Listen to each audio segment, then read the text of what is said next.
Well, hey there, folks. We've got a really special guest with us today. We're with Michael Schratt, the ever-talented illustrator and graphics artist who's done a world of good for UFO research and the entire community of UFO researchers. I've been listening to Michael's lectures ever since around the late 90s. Okay. And I was impressed with all of them. So I was really happy today when he was here at Denver, Colorado MUFON, to give us a fascinating presentation of illustrations around the UFO researcher Leonard Stringfield from the Air Force, who had a lot of research into crash retrievals. And Michael gave us a great presentation today illustrating all of these fascinating crashes. And Michael, I had no idea that Wright-Patterson may have had so much evidence and crash retrieval material and even bodies. Mm-hmm. But I'm really curious, what got you to go into this direction all these decades ago? What was your motivation before? Well, first of all, it's good to be with you. Yes. And the other thing is, I cannot take credit for the artwork. I'm just the person that's crazy enough to go down these rabbit holes and look into these things. I mean, it takes a geek like me to get excited about microfilm reels at the library. You know, it'd have to be a special type of person to dig down into the university archives, go into all these research centers across the country, read these obscure accounts and dig out these files that have been sitting there for 40 years.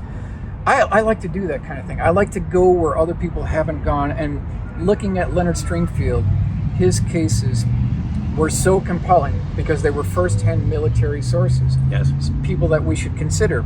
And reading his literature, I thought that this is groundbreaking research. It's the best material in all of ufology because it's talking about the debris, the bodies, and the craft, the physical hardware that it's going to take to move this whole field forward. So I thought we need to get illustrations done of these crash retrieval cases. So I want to give credit to my artists. I cannot do what they do. Right. There's no way I could do it without it. So to answer your question, how I got involved in this, at a very young age, my father used to take me to a place called Victory Air Museum near Mundelein, Illinois.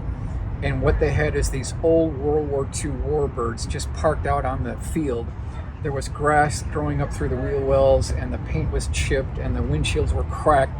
And these old warbirds had this ghostly appeal.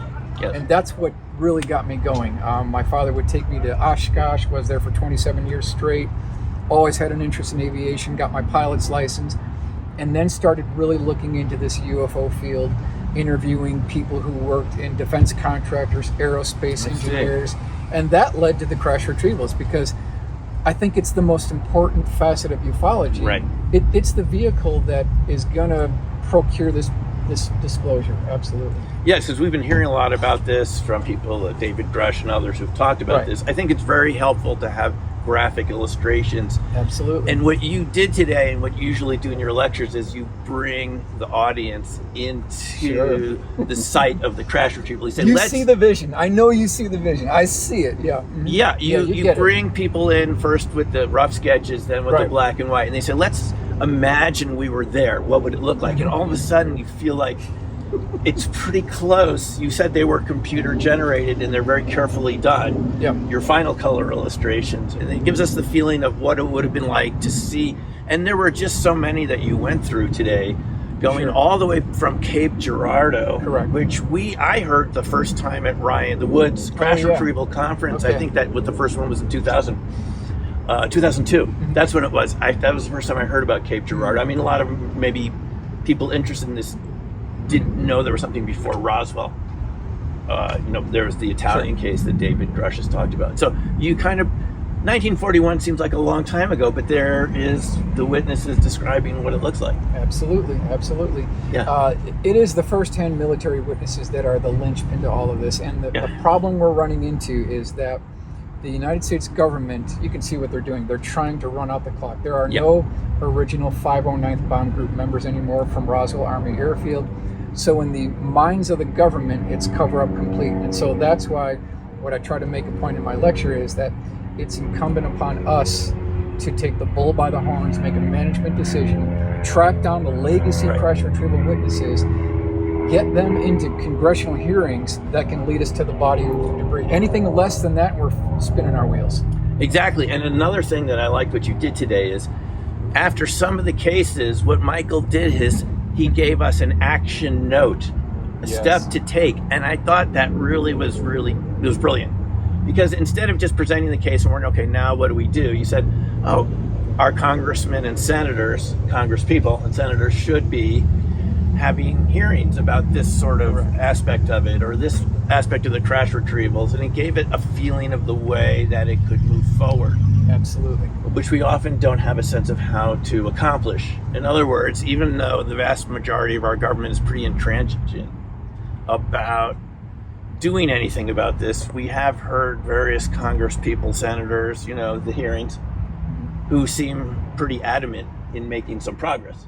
We've heard these things, but again, it's been since 1941 sort of the origin point of this whole concept, but they've had so much time now to do this process in the democratic way, and it's failed us. Yeah. It's really failed us. So it's really up to us now. We've got to track down these legacy witnesses. Yeah. Are you optimistic that we're going to make some progress? It's been slow since I've been hearing your lectures. Mm-hmm. I think a lot of us thought we would get some progress maybe sooner than this, but it seems like it's been dragging. But do you think it's going to make up for that with some sort of accelerating evidence or anything that could come from? That's what it requires. It requires physical evidence. We don't need any more CE1 cases. There's an abundance of knowledge and information and facts and sightings.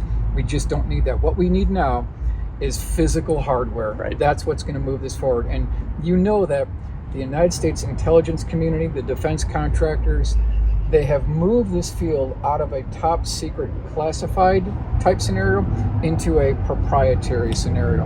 And they've made it internal toward their defense contractors. So you can't FOIA these things. That's right. And they've got multiple repositories around the country where they've diversified their portfolio.